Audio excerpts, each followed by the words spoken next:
ተንኮል አቅበታለሁ። መቀመር ከኔ በላይ አይችሉም። ልንገራችሁ ሰው ሲሪየስሊ መቀመር እችልበታለሁ። ሽንሽባችን ድብቅ ነበር፣ ኦፊሻል አላደረግነው። እሱም የኔ ጥፋት ሊሆን ይችላል። አሁን የመጣሁት በቃ እንድጠነቀቅልኝ፣ እንዲያርፍልኝ፣ እንድታሳርፉልኝ ነው። እኔ አሁን አንድ ጥያቄ ለህዝቡ ለሁሉ ከእስር ቤት ከወጣህ ጃኒ ከሶሻል ሚዲያ ለምን ጠፋች? ለምን እንደጠፋች የምንነግራችሁ ይሆናል። መጥፋቷን አስመልክቶ አንዳንድ ሰዎች የተለያዩ ሀሳብ እየሰጡበትም ይገኛሉ። ጃኒና አዶናይ አሁን በምን ሁኔታ ላይ ይገኛሉ? ይህንንም በጥንክራችን አካተን ይዘናል፣ እናደርሳችኋለን። በበርካታ የበጎ አድራጎት ስራዎቹ የሚታወቀው ቲክቶከር አዶናይ ከሰሞኑ ለአንድ ድርጅት መልካም ስራን ሰርቷል። የሰራው በጎ ስራ ምን ይሆን? ለየትኛውስ ድርጅት ነው በጎ ስራ የሰራው የሚለውን እንነግራችኋለን። ሚስ አፍሪካ ሀሴት ደረጀና አዶናይ አንድ ላይ ሆኑ። እውነት አዶናይና ሚስ አፍሪካ ሀሴት ደረጀ አንድ ላይ ሆነዋል ወይ የሚለውንም እውነታውን የምናደርሳችሁ ይሆናል። ሰላም እንደምን ቆያችሁልን? በሀገር ውስጥም በውጭም ያላችሁ ውድ ቤተሰቦቻችን፣ ይህ ውስጥ አዋቂ ቻናላችን ነው። በዚህ ቻናል ከላይ የሚታየውን ሳይሆን ውስጡን የሚካሄዱ እውነታዎችን፣ መረጃዎችንና ትምህርቶችን የምናቀርብበት ቻናላችን ነው። እውነት ከምንጩ መረዳት ከፈለጉ፣ እውነትን ከምንጩ መረዳት ከፈለጉ ትክክለኛ ቦታ ላይ ነዎት። እኛ ጋር መረጃ ሳይሆን እውነት አለ። ስለዚህ ቪዲዮን ላይክ በማድረግ ጀምሩ። ሼር፣ ሰብስክራይብ በማድረግም የዘወትር ቤተሰብ ሁኑ።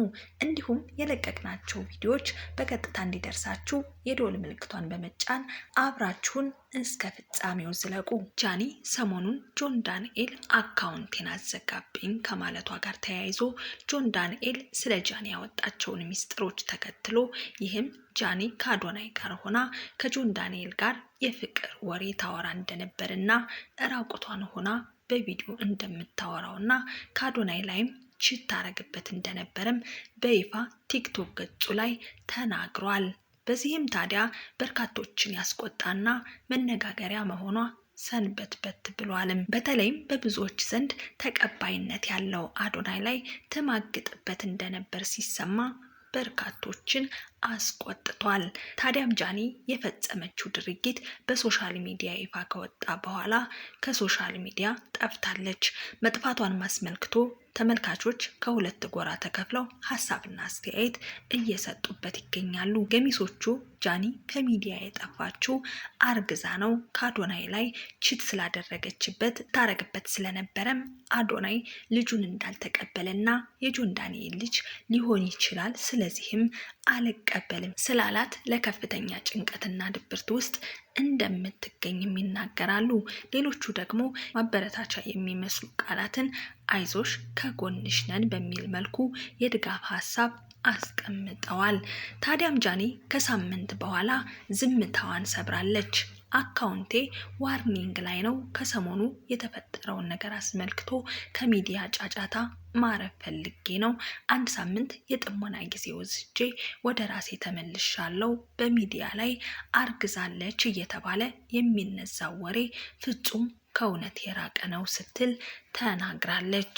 በጃኒ ላይ በተፈጠረው ትችትና ነቀፋን አስመልክቶ ራሄል ገብረወልድ የተባለች ግለሰብ ጃኒ ምን ያህል ሶሻል ሚዲያ ላይ ኃይል እንዳለች ነው የተረዳሁት።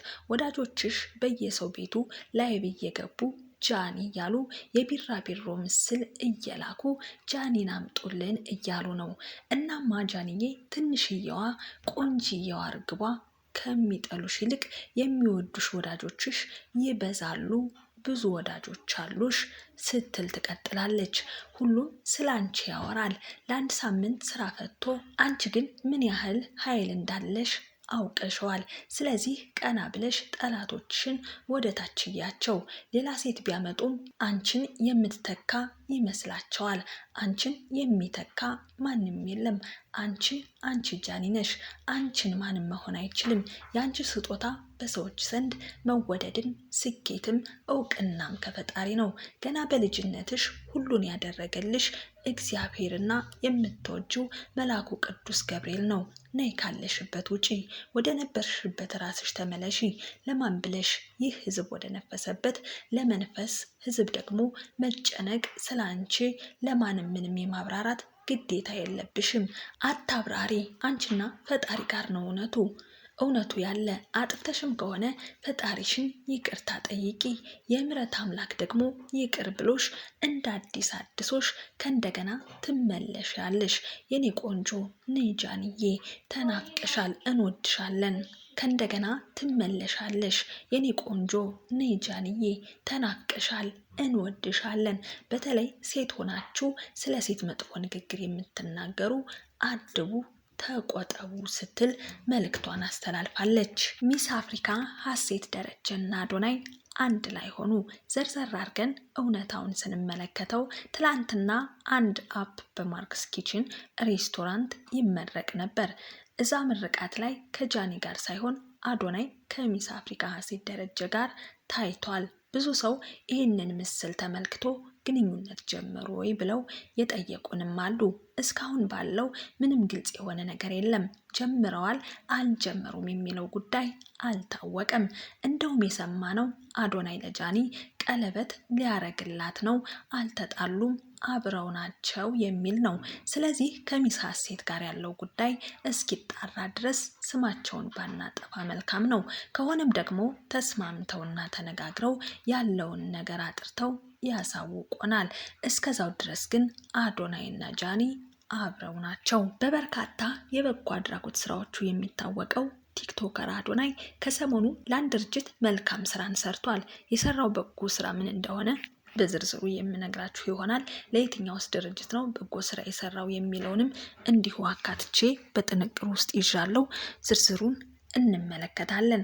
ቲክቶከር አዶናይ ለካሊድ የበጎ አድራጎት ድርጅት ረመዳንን ምክንያት በማድረግ የማህበራዊ ሚዲያ ተጽዕኖ ፈጣሪነቱን በመጠቀም በአንድ ምሽት በቀጥታ ፕሮግራም በዓለም ዙሪያ ካሉ መልካም ልብ ካላቸው ኢትዮጵያውያን ከ20 ሚሊዮን ብር በላይ በማሰባሰብ ለበጎ አድራጎት ድርጅቱ ገቢ እንዲሆን አድርጓል። ቲክቶከር አዶናይ ከዚህ በፊት ለባቡል ሀይር የበጎ አድራጎት ድርጅት 8 ሚሊዮን ብር እንዲሰበሰብ በማድረግ ገቢ ማድረጉ ይታወሳል። ወጣቱ ቲክቶከር አዶናይ ክብርና ምስጋና ይገባዋል። ውድ ቤተሰቦቻችን ለዛሬ ስለ አዶናይና ስለ ጃኒ የነበረን መረጃ ይህንን ይመስል ነበረ።